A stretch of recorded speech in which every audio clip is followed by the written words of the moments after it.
Good afternoon, and I want to welcome you to the Watson Institute for International Studies at Brown University, where we are here for a celebration of a book by Ricardo Lagos, Mi Vida, My Life, which has just been published. And my name is Richard Snyder. I'm the director of Brown Center for Latin American and Caribbean Studies and also professor of political science here at Brown University. And my job is to introduce to you both our distinguished author, Ricardo Lagos, and our distinguished guest interviewer who will be in a conversation with President Lagos, John Lee Anderson. So let me begin by saying a few words about Ricardo Lagos. He's currently a professor at large here at Brown University. He has a very distinguished career of public service, both in his country of Chile and also at the global level.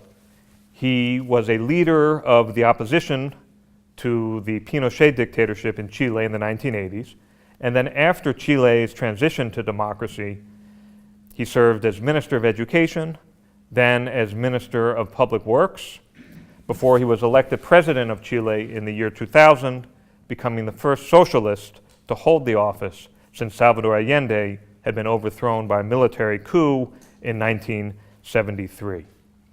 Some of the notable achievements during President Lagos' six-year term included a series of landmark free trade agreements, including with the European Union, the United States, and South Korea, improvements in public infrastructure and transportation to facilitate economic growth and trade, and also a series of innovative social policies, including unemployment insurance, a housing program for low-income citizens, and a new healthcare program, the AUGE program, which guaranteed universal coverage to all citizens for a number of key medical conditions. Since leaving office in 2006, Lagos has been very active in public service. He served as chairman of the Club of Madrid, an organization of former presidents and other heads of state whose mission is to promote democracy around the world. He also served as the United Nations Special Envoy for Climate Change, and he's currently president of the Foundation for Democracy and Development. He is also a member of the Global Commission on the Economy and Climate. I should mention that he's been especially valued as a colleague here at Brown University over the last 6 years, where he has met with students regularly, given many guest lectures, participated actively in seminars and colloquia, and played a pivotal role in bringing high-level and high-profile visitors here to Brown University. Joining us today as well for this conversation is John Lee Anderson. He is an American biographer, author, international investigative reporter, and correspondent and staff writer for the New Yorker magazine. He's known for his reporting from war zones such as Afghanistan, Iraq, Uganda, Israel, El Salvador, Ireland, Lebanon, and throughout the Middle East. The names of some of the locations that his letters from, which is a publication in the New Yorker, are telling. Letter from Kabul, letter from Baghdad, letter from Mogadishu, and he is just back from Ukraine. Anderson is well known for his profiles and in-depth interviews of political leaders, including Hugo Chavez, Fidel Castro, and Augusto Pinochet. He's the author of numerous books, including Che Guevara, A Revolutionary Life, the best-selling and definitive 800-page biography of the Marxist revolutionary Che Guevara. He's also the author of The Lion's Grave, Dispatches from Afghanistan, and most recently, The Fall of Baghdad, which is a gripping account of the experiences of ordinary Iraqi citizens as they lived through the violent end of the Saddam Hussein regime and the American occupation that followed it. He describes himself as, quote, trying to explain the rest of the world to the Americans. I am trying to show Americans how our shadow falls, end quote. So with no further ado, I want to bring up now President Lagos and John Lee Anderson for a conversation about Ricardo Lagos, Mi Vida, Volume 1.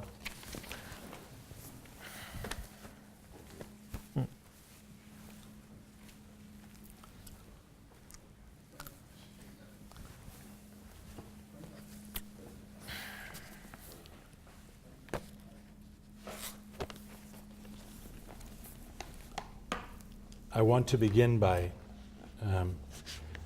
roughly translating something you say at the very beginning of your book, in which you describe what you propose to do here as giving a glimpse of yourself at different stages of your life. This is you until the age of 50, born in 1938, taking us until 1988. And you say here something that I think is very key. You say that until you were 35, your vision of life and of the world corresponded to that of someone who never doubted that your life would always be in a democratic country with a Republican tradition. And there's something I'll just say in Spanish because it's more beautiful in Spanish and I can't really translate it. Era talking about the democratic system of Chile, that had always been there and, as you imagined, always would. Era como el aire, pues solo cuando se pierde su pureza y su color azul se le extraña. It was like the air, and only when it loses its purity and its blue color is it missed, more or less. That's not what happened in your life, is it? And that's what this book is about. It takes us through your growing up years, your time at Chapel Hill University, your years as an economist working for various UN agencies, your return to Chile, working for the Allende government, the first socialist president democratically elected in the hemisphere, 1970. The beginning of the Chilean crisis that led to the coup in 1973 by General Pinochet, and follows your life through in exile in some cases, your return to Chile, and your involvement in the opposition, the democratic civic opposition to Chile that led to the plebiscite in 1988, in which a resounding majority of people in Chile voted no to his continuation in power for another quarter century, I think. When we met, the previous time we met was in Santiago in 1998. It was before you became president. And General Pinochet had stepped down as a result of that plebiscite. He had stepped down as dictator. He had continued as commander-in-chief of the armed forces, the kind of monster in the room of the fledgling Chilean democracy. He had most recently, when I arrived, stepped down from his final formal post, military post as head of the army. But he retained a senator for life post, and I'll never forget how in the Chilean parliament, which was a democratic parliament, he had taken, I would say, Franco's cue, la transición dictada, the dictated transition or succession, in which he held an interesting and a powerful minority of votes through a series of named senators, in many cases former cohorts of himself, former ministers of interior, generals, and the like. There's so many aspects of your life that I'd like to talk about, but let's go back, if we can, just briefly, if you remember that period in 1998. And I remember we had a conversation in which I was trying to come to terms with this, what for me was a surreal situation. Here was a Chile that was post-dictatorship, but yet not, and in which you had played an important part in bringing it to that stage. It was no longer violent, but nor had it exorcised its ghosts. None of the guilty of great crimes had been punished yet. You were hoping to become the next president of Chile. Can you just describe for me how it was from your perspective, 1998? This is before Pinochet was apprehended in London and had his, what we could call it, I suppose, his humiliation. Yeah. Well, thank you. Thank you for the way that you present the different facts of what's happening in my life. I wonder if I can say that you are right when mention that for me, I assumed that I was going to live in a democratic country forever. Democracy is something that you take it for granted when you have it. You are not going around very happy, how happy I am living in a democratic country. No, not at all. You take it for granted. You know when you lose it, which is different. And since you take it for granted, I never thought that I was going to be living under the dictatorship, and much less a dictatorship during 17 years like the one that Pinochet. I knew that in some part of my country history there has been some called dictators that lasted only for 3 or 4 years, were not really strong dictators, etc., etc. But something like that was impossible. It was not in my head. Number two, it's true, and probably the question would be why I finished the book at the moment of the plebiscite. And this has to do with the fact that before the plebiscite, our only aim was to defeat Pinochet, to have out of the presidential palace. After the plebiscite, it was very clear for all of us that played some role after Pinochet, that to some extent we have the responsibility of what are we going to have ahead of us. That we are going to be necessarily give governance to Chile after a very strong dictatorship.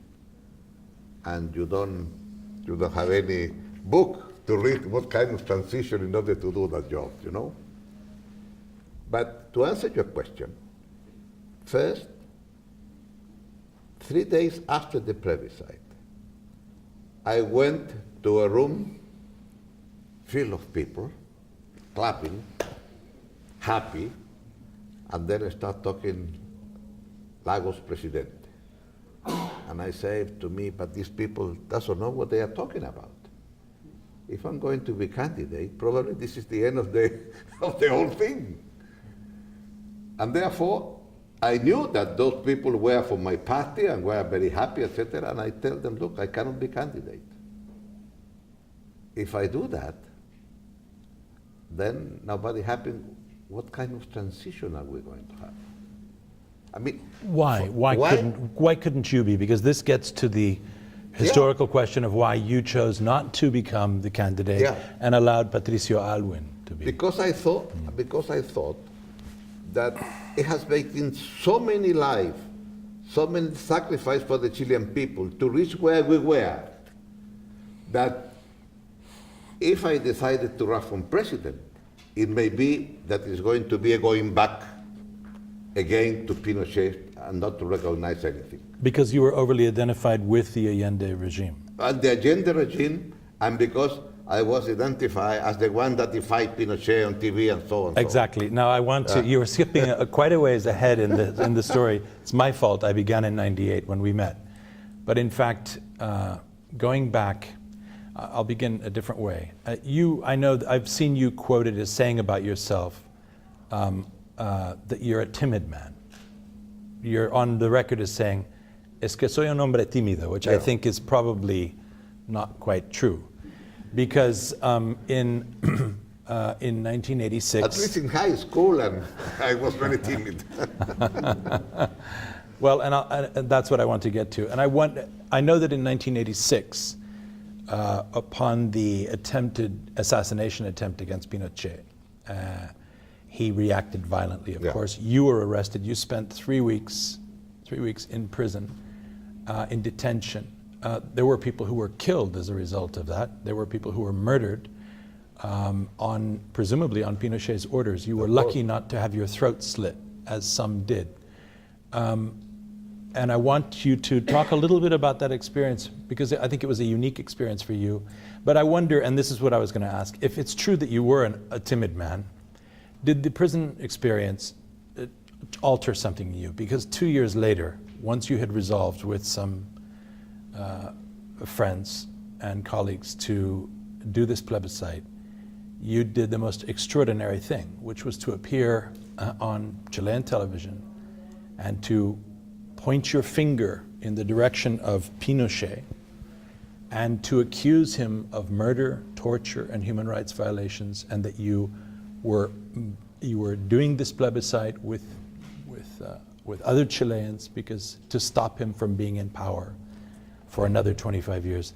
That marked a before and after moment in Chile, and was certainly not, if it was spontaneous, nonetheless, not the action of a timid man.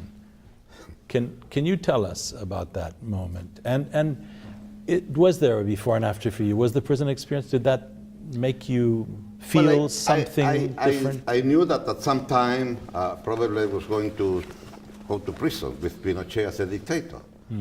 The question is that I never thought that I was going to be because somebody thought that I have something to do with an attempt against Pinochet's life, because it was not according to what we think at that time. We thought at that time what can be done in Chile. Nevertheless, it's true that after being in prison, I received some sort of international support. I remember former President Carter was one of the many that spoke on my behalf, etc., etc. But the question to answer why I did what I did on TV is because one that we decided that Pinochet has to go through a plebiscite to remain in power. For the first time we knew what road he is going to walk through. And therefore, we can put there and say, stop, we will defeat you in the plebiscite. Now, how can you explain to people that it's possible to defeat a dictator with a simple pencil in the ballot box? Come on. That is not going to be a real dictator if you are going to accept that you have been defeated. So the most difficult part was to convince that that was possible. I remember that some friends in the United States told us that we need to have appointees, representatives in each of those electoral precincts in order to count the votes, etc., etc. There was the example of Marcos in the Philippines, and they said that they were able to appoint 1/3 of the total number. And I told to my American friends, we will have 100% of all the precincts, and we did. But the big issue was that according to Pinochet's architecture, to register to be a citizen and to be able to vote was something voluntary. And therefore our first task was to make everybody go in a voluntary basis and register. And number two, after that, if we wanted to have somebody counting the votes, we need to have a political party. We need to form a political party. Otherwise, you are not allowed to do that. Therefore, to have a political party, you have so many signatures all over the country, etc., etc. And that part was much more difficult, because that means that you are going to identify yourself with a party that is opposed to Pinochet. And I told them, I have no idea, that if you register and we have a party, then finally we will go to TV. And I say this all over the country, that we are going to be on TV, one that we are a legal party, quote unquote, legal party. This was something that was unheard of at the moment. No. At that moment, it was unheard of. It was the idea that think anybody with a different point of view that is opposed to Pinochet is going to be on TV. Mm-hmm. And therefore, once we were able to register the party, I remember that I went to the radio station to thank all those people that dared to register and thank them. And then, about a month after that, we were invited to a TV program on a university channel. And I say to my friends, look, we have to prepare it very carefully, because everybody will be watching us, and everybody feel representative through what we're going to tell. Now, before we, the Partido por la Democracia was the Christian Democrats, and was, well, the future President Elwin and the future Minister Foxley, at the time when Foxley made a denunciation of 5 million Chileans living under the poverty line. It produced a tremendous impact, the number, you know. Now, in my case, it's true that life is very strange, because I was planning to make a denunciation that in the plebiscite of Pinochet in 81, that plebiscite was falsified, and the figures were falsified because we have no appointees to represent us. And I wanted to make a call to have those famous appointees to represent us and explain that in 81 they falsified, but they are not going to do that in this coming plebiscite. But that day also I got a small piece of paper by which Pinochet says that I was not going to run again for president in 88. And then I thought it was a good idea to say that Pinochet was a liar, because he said he's not running and now he's running, you know. So as an appetizer for my real denunciation, I say this, you know. And it so happened that the appetizer became the whole thing, and I had no time to do the other denunciation. After you said it, weren't you a little bit worried? Well, Nobody had said anything like this in public before. yeah, but you know, I have usually said that in meetings like this, that we are here with you and no more people. The biggest meeting before that was no more than 200 people. And sometimes I make that denunciation.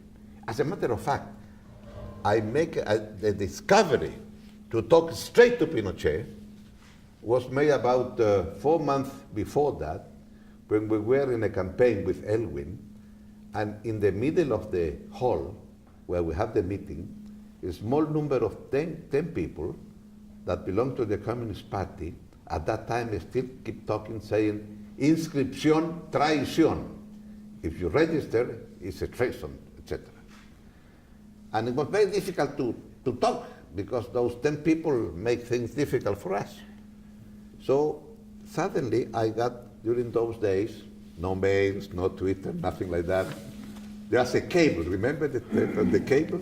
And those little strip of paper plug in, and there was a cable.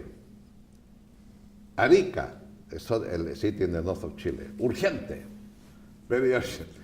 Pinochet says today 1, 2, 3, 4. And then he had, there is somebody called Lagos and I will tell him, etc., etc. That was the first time that Pinochet referred to me in person. And at that moment, I thought that the only way to calm those people that in the audience were making so much noise, I say to Elwin, let me talk me first, because I have to talk with Pinochet. What he say? I have to talk with Pinochet. Say. And then I stand up and say, please, would you please be quiet now, because I'm going to talk with Pinochet. And then I address straight to Pinochet, and I say, and you, Mr. Pinochet, I will answer here from the city of La Serena, where we were. And I answered Pinochet. And immediately those 10 guys started up clapping, you know, it was for them, very incredible to do that. Yeah, but since it was in a small room, nothing happened. And then I did the same. For me, after that, I discovered, whenever I went, I say something to Pinochet straight. I never, only that day I discovered how powerful is TV. Is TV, yeah. Well, we may discover it again here today. Did you ever have a chance to say anything to Pinochet to his face? Did you ever have the opportunity? You did? Yeah. In person? In person. Can you tell us about The that? first time was when Pinochet went to transfer power to Elwin. And here I was, member of the cabinet of Elwin. And of course I saw Pinochet coming. And Pinochet has to pass in front of me, leaving the hall. And, well, it was obvious for me to see him. And suddenly our eyes met. You see the eye-to-eye contact? And he was not very happy, but I could say that. And I keep the eyes of Pinochet till he passed. That was the first time. The second one was I was about to leave the cabinet, and there was one of those ceremonies for the Day of Chile, and one of the ceremonies was to say hello to the military, and Elwin say, I understand that some ministers are going to leave the cabinet, and he saw me because I was planning to run for president at that time with no success. And he said, and I think that some people that is going to leave have never been with me in this ceremony. I would like to be with them. So after that I say, Mr. President, you want me to go with you? Yes, he said, I want it. Okay, so I went there. And then not many people in that military party was very happy to see me there. So I started talking with some ambassadors. And then arrived President Elwin, and President Elwin started going with Pinochet from some place to another, and Pinochet introduced some generals to President Elwin, and President Elwin introduced some civilians to General Pinochet. And then I saw them approaching to where I was, and Elwin started doing presentations, and the Minister of Economics, the Minister of me. And then I was there and say, and I think that I need to introduce to this gentleman. I assume that you know him. And then Pinochet said something like, yes, and put the hand, so I give the hand, and that was it. Then when I was leaving, after President left the party, Pinochet approached me and says to me, I have been told by General so-and-so that you have been discussing with him the question of some degrees that will be able to be afforded, given by the military academies. And I said, yes, we are discussing that. And then he says, my general will keep me informed. And I say, okay, bye-bye. And next time was when he was in the Senate. And at that time, I was trying to push some legislation. I was Minister of Infrastructure. And he has the honor to be one of the 6 senators that opposed my bill. But I didn't have a chance to talk with him, really. So the only picture, there's a picture, saying how with Pinochet was in that reception at the military camp. Earlier you said, what kind of dictator would honor a plebiscite? And of course he did in the end, just to, I suppose, well, I think to the world's surprise. Maybe not to yours, but I had the occasion to interview him and speak with him a few times, as we were talking about. And I did ask him, I said, were you a dictator? Because of course he'd stepped down. And he said, fui aspirante a dictador. It was the only time he used any sort of sense of humor. But he said, I was an aspirant dictator. And he invoked the fact that he had honored the plebiscite. Do you think that speaks well of him? I think that, first, let me tell you, I think that he thought that he was going to win the plebiscite, because everybody around him will tell that, and it is a long story for the second volume, why we discovered that there was some not very truthful surveys that were shown to Pinochet. But the real issue is that night of the plebiscite, the other 3 members of the military junta say, this is over. And he attempted to do things. And we knew that, and I explained in the book, because life is so incredible. The captain, when I was in prison, was a captain of Carabineros, the military police in Chile. And that captain was a major in some other circumstances, and he asked me to see me 3 days before the plebiscite. I had never seen him before. And I went to see him. And he told me, I think that something is going to happen on the day of the plebiscite, because they have taken and disappeared 6 buses, Mercedes-Benz, similar to the buses that are used by Carabineros. And we think that something is going to be done with that. At that time, we were better organized, so I sent some people to talk with the Communist Party. I sent some others. The acting foreign minister of Chile, Mr. Heraldo Muñoz, to talk with the American ambassador to tell him what we knew, because we went to talk with the generals of the Carabineros, with Elwin. We tell them this, and the general of the Carabineros told to us, gentlemen, you are wrong. The buses that have been installed are not 6, are 14. But don't worry, we think that probably somebody would like to do something, and we have taken some precautions. That was it.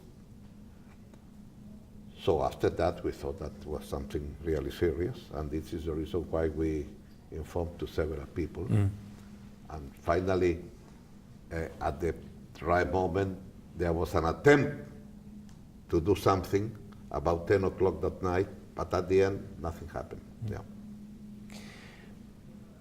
You assumed the presidency on the 11th of March 2000, when jumping ahead a little bit in this story. A week before, on the 3rd of March, Pinochet had returned to the country after his 17 months in Virginia waters, United Kingdom, following the arrest warrant issued against him for crimes against humanity by the Spanish super judge, Baltasar Garzón. And he underwent this unexpected and remarkable experience of being under house arrest in the England that he had always gone to every year to have tea with Maggie Thatcher and shop at Fortnum and Mason's. And instead found himself, I suppose, quite humiliated by this experience. He returned to the country pretending to be senile and sick and old. And so you assumed the presidency. Did this pose, can you describe that? I mean, what did it mean for you that Pinochet had come back in these circumstances, and how much had he been reduced by that? Was that period in England determinant in finally guaranteeing the Chilean democracy by finishing off all of this business of senadores vitalicios and the whole Pinochet system that he had tried to create to protect himself? Well, I think that there is no question that the fact that Pinochet was detained in London by Judge Garzón diminished his standing. It was possible to touch him and nothing will happen to you, you know? And in my case, I saw that on TV when Pinochet descended from the plane, was supposed to be very sick, and nevertheless he was taken down in a wheelchair, and then as soon as the wheelchair wasn't, and then he stand up, and and here I am. And I found that was really something impossible to believe, that after what had happened, he was having such kind of behavior. And for me, it became very clear that my duty, because as a president, you are not the judge. This is somebody else's job. But my job was to allow them and to guarantee the judges that they had to do with Pinochet what was necessary to do, and nothing will happen to them. And I remember that when I assumed office, I had to address the people as usually the case.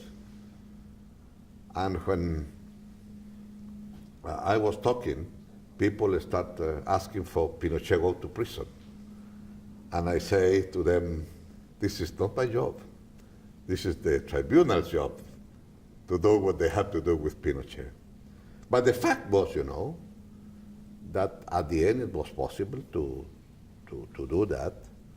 And the fact that Pinochet, even though was still senator for life, the tribunal, the first thing that they had to do was to strip them from his immunity. And they did. It was a big discussion. Are they going to dare to strip? And finally they did. So, and it was after that he resigned as senator for life, etc., because if you declare that you have how do you say in English, dementia senile? Senile dementia. Yeah, senile dementia. And therefore you cannot stand on the tribunal, how that guy that has that problem is going to remain as a senator in parliament, you know? And so it was very obvious then that he has to step down. And therefore, that was another story.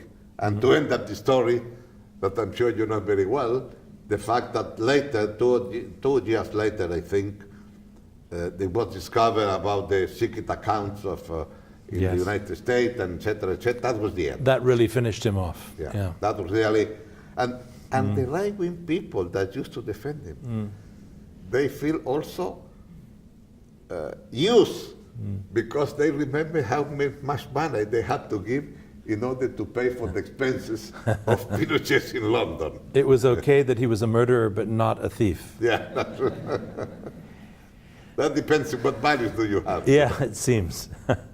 I know that there are going to be questions from our audience here in the room. We have a few more minutes, but I have a couple of more questions. I have many questions, but I would like to ask you something we were talking earlier today, and you said something in a slightly different context, but you were referring to Chile and about both the people who came after you and your predecessors in power. And I'm speaking now about the democratic leaders of Chile since Alwin, since 1990, including yourself, President Bachelet, and so on, Piñera. You said that each president, each leader, you're each in for 6 years, one-term presidency, have been able to do more than the last. And you spoke about it in the context of a growing GDP. That is to say that it's the difference of in acquisitive power of people who once earned 5,000, 16,000 is very different.